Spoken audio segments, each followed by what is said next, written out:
Now, for those of y'all who don't remember, because some people got bad memories, Tucker Carlson had a conversation with old Vladdy. And remember when Tucker Carlson had a conversation with Vladdy, everybody said Tucker is a Russian agent. You can't talk to Vladimir Putin. We don't talk to the people who are our enemies that could possibly blow up the entire planet. No, you don't hold conversations with the person who's your enemy. You don't negotiate. You just blow up everything. And this is what Vladdy had to say. So I just want to make sure I'm not misunderstanding what you're saying. I don't think that I am. I think you're saying you want a negotiated settlement to what's happening in Ukraine.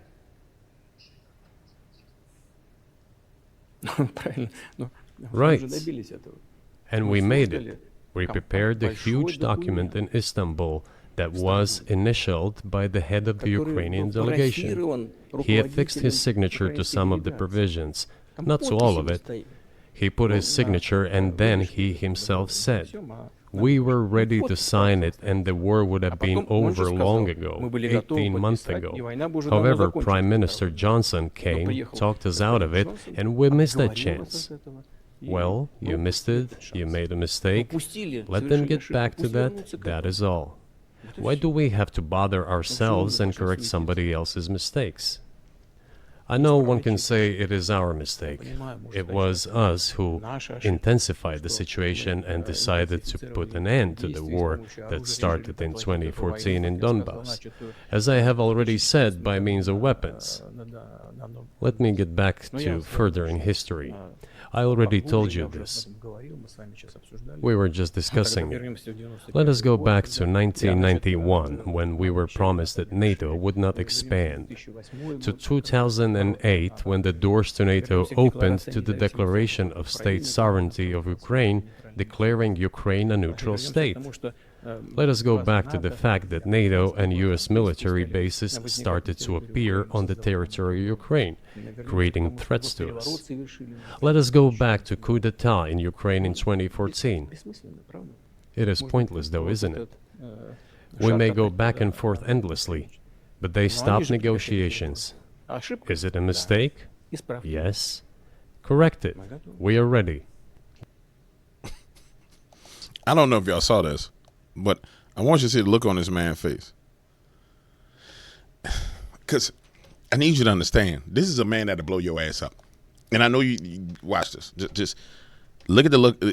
If you listen to the tonality, I know it's a different language, but the body language is the same.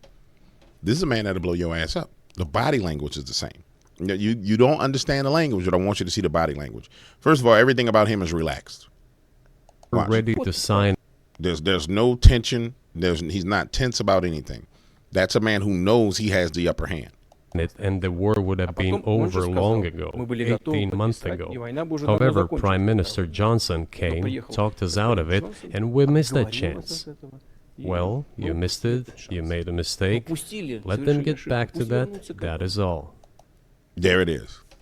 He says, well, we had an opportunity to bring a ceasefire, but Minister Johnson, I'm not sure who that is, came and talked us out of it. And his reply is, watch. Back to that, that is all. Well, you missed it, you made a mistake. Let them get back to that, that is all. So you made a mistake? Let them get back to it. The mistake you made. And that is all. So we came to you to the table to negotiate a treaty to stop the war. You decided who's going to make a mistake. We're going to get back to blowing your ass up. That's it. And look at this man's face. It's not like that's a stern face, that's a straightforward, relaxed. It is what it is. We came to you to negotiate a treaty. You decided that you didn't want it. I don't care who negotiated to talked you out of it. We're going to get back to getting the popping out here in these streets. We're going to get it crack-a-lacking again. And that's it. And everybody's sitting there saying, y'all acting like this man a punk. Watch the last part of his body language as he's closing it out. We may go back and forth endlessly, but they stopped negotiations. Is it a mistake? Yes. Here it is. We can talk, and this is the preference. This he's talking about. We can go back and forth with the fact that you overthrew Ukraine in 2014, which I thought it was 2016. But nonetheless, we could go back to the fact that Ukraine became neutral ground, and then you guys decided you're gonna move military assets, American military assets, onto Ukraine. His exact words: "We can go back and forth about this forever. Was it a mistake? Yeah." And then that's the look on his face. Was it a mistake? Yeah, you made a mistake. But basically, I'm going to bust your ass. That's the look. Correct it. We are ready. We good. That's it. That's the impression he gives me. Yeah. You want to correct it? We ready. We good. But until you decide to correct it, we going to bust that ass. That's the look. Until you decide you're going to get it together, we going to tap that ass. And ain't nothing you can do about it. Bruh, y'all better quit playing with this man here. Y'all need to quit playing with this man. Now, ladies and gentlemen, before we start this video, I want you to understand that I believe that this brother speaks for everybody in America at this point in time. Because I feel the way he feels about this situation, and I'm pretty sure many of you feel the same way he feels about it. But watch what he has to say. Watch what the man got to say, because I agree with him. Vladimir Putin, if you don't mind, excuse me, Mr. Vladimir Putin, if you don't mind, give me 2 seconds of your time. We sick of this nigga here. Please don't blow us up behind him. We don't like him. Not even his own side fuck with him. It's clear what he trying to do. And in honor of us trying to help you out, not get us blowed up, you can blow that motherfucker up. Amen. If you don't mind. Just don't blow us up. Call Trump. He about to be in office. Give him 20 more days. Fuck. Give him like 25 more days. He'll be in office, man. Come on, bro. Just please stall us out, Debo. You want my chain? You want a 40? He said stall us out, Debo. Change. Hold on. I got some change. I got a 20 right here. Come on, y'all. Let's put together. Give Vladimir Putin something special. Joe fucked over us. I got 20, Mr. Putin, with a very sincere apology. I'm going to get down like they did for Kwanzaa. Bro, that is how the American people feel about what Joe Biden has done. I mean, across the board. It's all over the place. What's up, ladies and gentlemen? One and only James Williams Dark Waters, and I'm back, and World War III has started, and it is looking bad. But, I will say this to you. Putin open to negotiate Ukraine ceasefire, but only with President Donald Trump. Now, I was saying this yesterday. I'm doing my live stream from the car while I was smoking my cigar like a boss. I said, man, Putin will negotiate, but he only gonna negotiate with Don. And the question is, why would he only be willing to negotiate with Donald J. Trump? Well, it's simple. He know that Donald Trump's a man of his word. And so he's sitting there saying, listen, I'm willing to negotiate, but we ain't doing this unless it's with the one and only Don. And he knows that you cannot negotiate with a lame duck president. So to the liberals out there who all decided they were going to vote for Kamala, I said, boy, poor Kamala and Joe. We told y'all they was going to bring World War III to our doorstep because they are rank losers. And I'm going to tell you something even deeper. Jesus himself wants you to come to the understanding of how wrong you are. Because many of you guys ain't really been humbled yet and realize that, okay, I sided with abortion. I sided with sex changes on boys and girls. I sided with all these things, and you still justifying it in your mind that it's right and it's righteous and you right. And so we getting pushed to the brink because the Lord won't break all y'all. He want all y'all to understand, no, you wrong. He want the whole entirety of America to change its course. And quite frankly, I agree with him. I mean, like I say, have your way, Lord, do what you gonna do. Because people need to wake up and understand that you cannot side with wickedness based on feelings and emotion. Oh, I don't like this person. I feel this way about them, so I'm going to be wicked. No, you can't do that because you just feel like it. That ain't how this works. No, that's not how the game go. So watch this. This is InfoWars, but we're going to follow the links because it's important. Russian President Vladimir Putin is willing to discuss a ceasefire in the Ukraine with U.S. President-elect Donald Trump, despite recent escalatory act made by Joe Biden and NATO member nations. According to at least 5 Kremlin sources, Putin Putin is open to negotiating with Trump a roadmap to ending the Ukraine conflict, but ruled out making any major territorial concessions, which is what he said last week. The UN is going to have to come to a conclusion that we ain't negotiating over territory, and insisted Kiev ambitions to join NATO. Now, so basically, here are his terms. I ain't giving y'all nothing back that I took from y'all because it was a part of Russia in the first place. And Ukraine cannot join NATO. So he's just going back to the reset. Their initial thing was over Ukraine being overthrown and then them threatening to join NATO, which would put a NATO nation right on their doorstep. Once they join NATO, they get all the arms and weapons that NATO have and all the support officially. He's not having that. However, Moscow has signaled there may be room for negotiation over the precise carve-up of the 4 eastern regions of Luhansk, I don't know how to pronounce them damn names, which Russia currently occupies, which encompass territory approximately the size of West Virginia.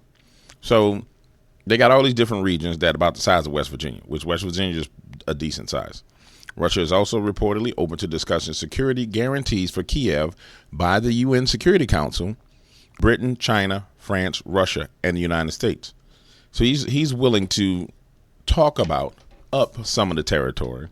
He's willing to talk about giving them guarantees that he won't attack them. But at the end of the day, they can't join NATO. The question is how to avoid a deal that locks the West into a possible direct confrontation with Russia on day one. Notably, Joe Biden has not spoken to Putin since early 2022, just before Russia launches a special military operation into Ukraine. So we have a leader who has not spoken to the opposition at all. He ain't had a parlay. He ain't picked up the phone and called and said, yo, dog, what we could do to work this out. And this is the problem that I have with the Democrats, because they don't really give a damn about peace. They only wanted war from day one. Remember, it was telling people, help the people in Ukraine. It got everybody all riled up to put Ukrainian flags on their houses and on their cars like the citizens of America lived in Ukraine. We don't. In fact, it really ain't none of our damn business what happens in Ukraine. But the media made it our people's business, and then y'all just jumped on board. Yeah, we need to help the Ukrainians. For what? Why should my son or my daughter go over there and die for Ukraine? Why should my city be nuked on behalf of Ukraine? What the hell to do with us?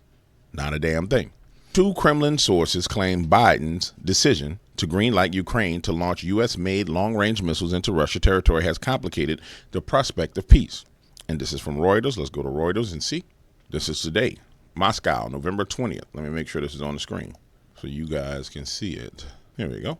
Moscow, November 20th, Reuters. Vladimir Putin is open to discussing a Ukraine ceasefire deal with Donald J. Trump, but rules out making any major territorial concessions and insists Kiev abandon ambitions to join NATO.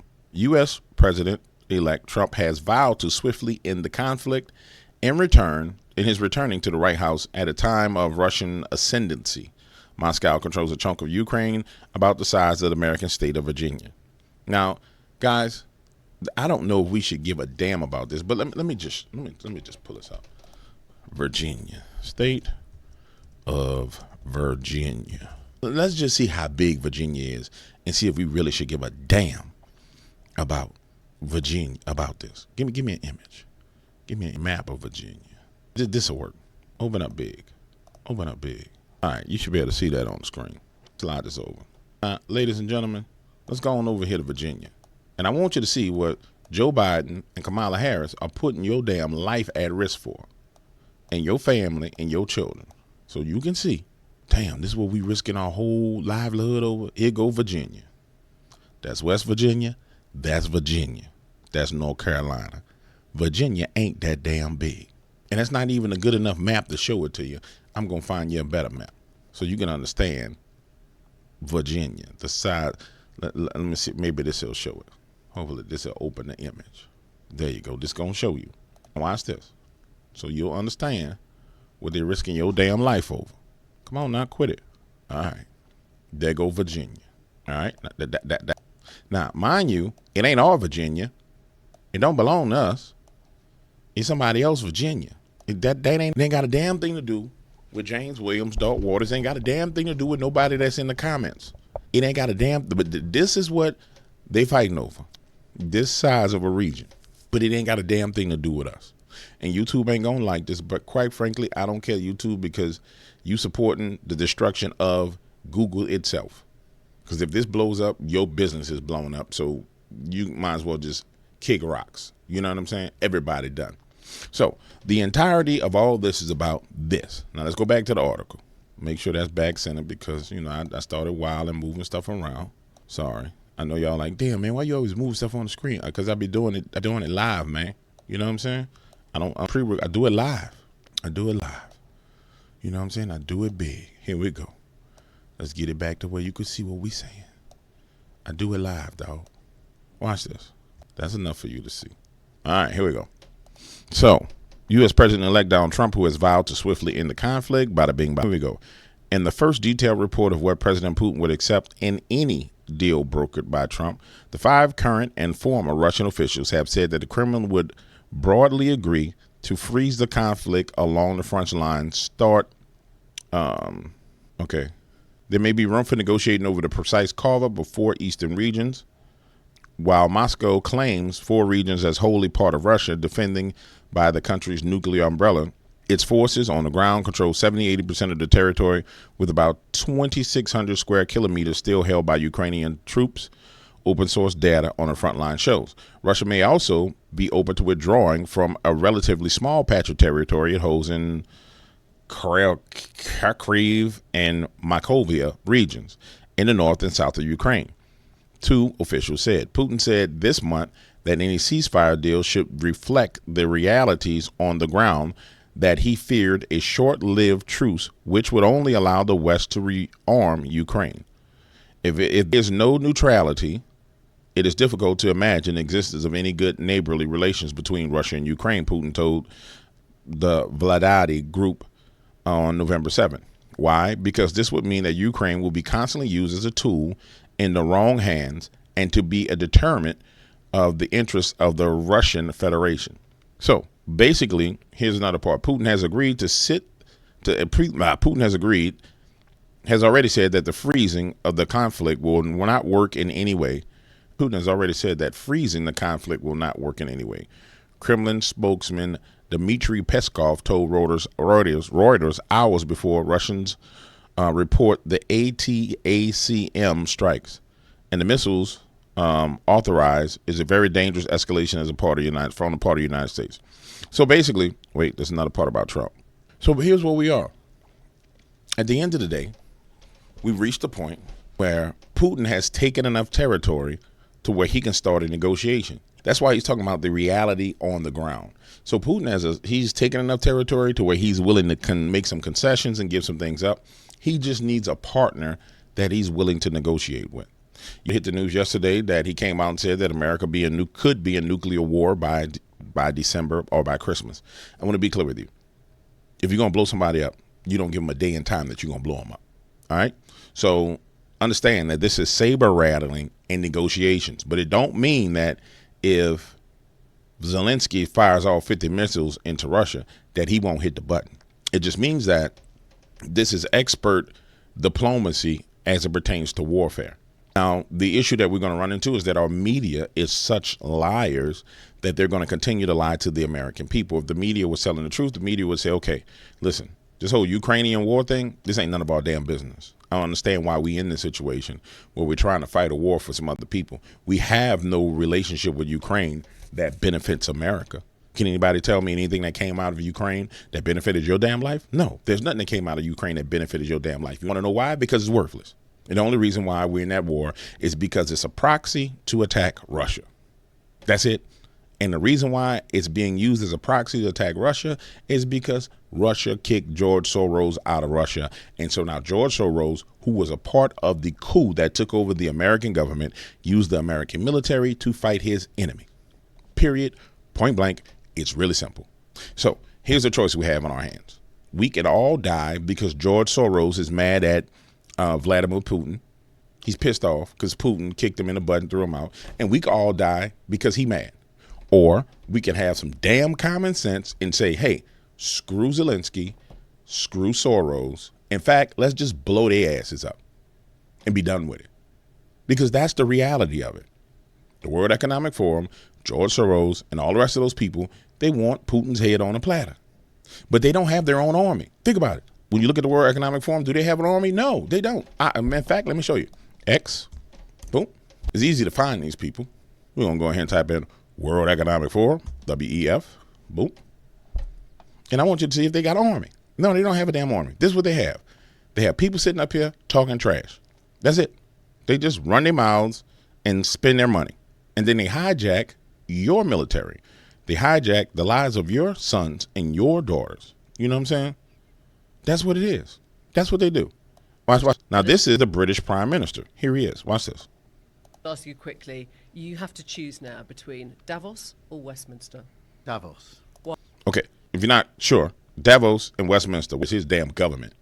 His where he rules and reigns from. Why? Because Westminster is too constrained. And, you know, it... I'm sorry. Choose now between Davos or Westminster.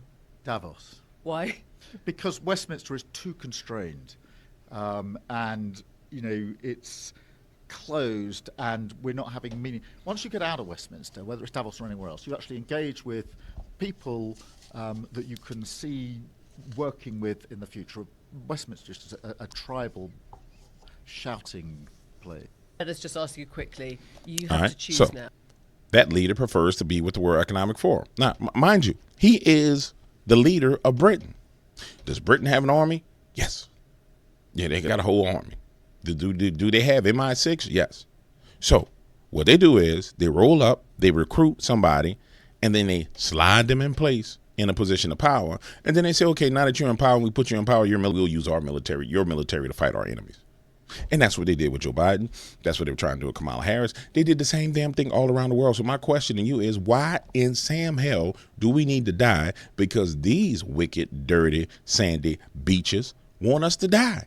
It don't make no damn sense. It makes no sense whatsoever. At all. And you're going to always find somebody that's in the World Economic Forum. Dr. Oz. I can show you where. Because people sit there and say, well, GW, you know, Dr. Oz was in the World Economic Forum and Elsie Gabbard was, yeah, they all was there. You want to know why? Because that's where you go to get power. Does that mean they're still in line with them? Maybe. This is why you have to hold your politicians accountable. So here's what we know. Merritt Oz is a part of the World Economic Forum. If Merritt Oz monkey behind getting placed and he start making decisions that don't make no sense, you need to keep an eye on him, and then you holler at Trump. If everybody on social media attacked Donald Trump about Merritt Oz based on the decision he made, guess what? Merritt Oz is going to be fired. We've already seen this. See, we have to be active. We have to be active. And the funniest thing is, now Donald Trump is a World Economic Forum. Come on. What in Sam hell is going on here? All right, we back. Yeah, we back. But stuff acting crazy out here in these streets. We're going to Now watch this. This is where your common sense got to come in at. This is where all your common sense got to come in at. Because people act like they don't have it. So like Derek Bros, I've always been attack for insulting Trump as a World Economic Forum puppet. Here's proof. You will not vote your way or out of this. Dog, you don't do the kind of damage to the World Economic Forum and to the globalist world government that Donald Trump does, and you say he's a puppet. This is people who lack understanding. And see, this is where simple-minded people need to come to the understanding that you just need to shut up. You simple-minded. I can go show you footage where the prophet of the World Economic Forum, the prophet, the one who speaks everything over you, Yuval Harari, is terrified of the fact that Donald Trump will get in office because he did so much damage to him the first time. But at the end of the day, would they try and recruit him? Of course. Why wouldn't they? They're supposed to. They're your enemy. They want to take over America. So will Klaus Schwab want to meet with him and sit down and be like, this is Klaus, and I want you to understand this, that America is ours. And we want to find a way to cooperate with you in the best way possible to bring forth our plans for global world domination. Absolutely. Duh. They're supposed to do that. And what he's supposed to sit there and say is, Klaus, I need you to understand something, Klaus. And then do his hair like this. Klaus, I want you to understand something, Klaus. The United States of America does not belong to the World Economic Forum.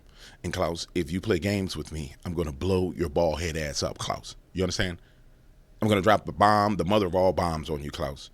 You're going to die like a dog, Klaus. Did you see what happened to the Iranian? He died like a dog. Do you want to die like a dog, Klaus? That's what we expect of that man.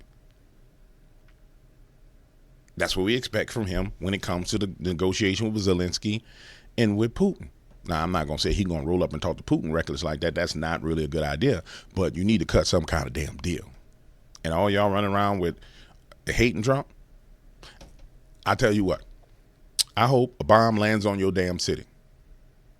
Just one bomb that just lands on a building. It could be an empty building because you need to be shook up. I don't want you to die. No, I want to be clear. I don't want to see nobody die. That's why I do these videos. But for those of you who are lost and don't understand what's going on, it may take for one of the Russian submarines that's in the Gulf of Mexico to slam a rocket into a building for you to get the drift of what's really going on. That your feelings, your emotions do not matter. You voted for Kamala Harris and Joe Biden, and you got us in this situation. And somebody will say, DW, well, I thought you said that Joe stole the election. You're damn right he got 20 million votes, and he missing 20 million votes. But if your ignorant behind wouldn't have voted, he wouldn't have been able to steal. You gave him the cover for the steal. So they could say it was the most greatest election of all time. We had all the votes. We had we had more votes than anybody. If you'd had some damn common sense, they couldn't have pulled it off. That's why they weren't able to pull it off this time. So we had to go through 4 damn years because you didn't have enough damn sense to see that these people is wicked and evil. And then you still running around acting like you can't see that they wicked and evil.